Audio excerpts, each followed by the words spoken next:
Assalamualaikum students, I hope you will be fine. Open your Urdu कायदा page number 56। Page number 56 पे आज हम पढ़ेंगे बड़ी ए का सिलसिला। तमाम हरूफ तहज्जी को बड़ी ए से मिलाकर लिखना सीखेंगे। पहले है हमारे पास बे की आधी शक्ल बड़ी ए। पहले बे की आधी शक्ल लिखेंगे, फिर उसके साथ मिलाकर बड़ी ए, बे बड़ी ए बे। पे की आधी शक्ल बड़ी ए, पे बड़ी ए पे।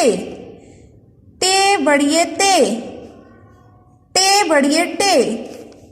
से बड़ी ए से, जीम बड़ी ए जे। चे बड़ी ए चे, हे बड़ी ए हे।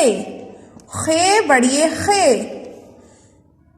दाल के खानदान की आधी इश्काल नहीं होती, इसलिए हम इनको वैसे ही लिखेंगे। दाल बड़िए दे, दाल और बड़िए अलग अलग। दाल बड़िए दे, डाल बड़िए डे।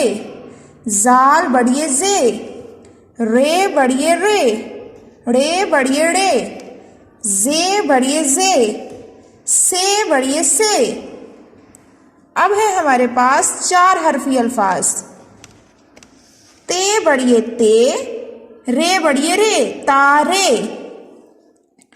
काफ अलिफ का, टे बड़िए टे काटे। बे अलिफ बा, जीम बड़िए जे बाजे। मीम वाव मो, जे बड़िए जे मोजे। जीम वाव जोड़, ए बड़िए डे जोड़े।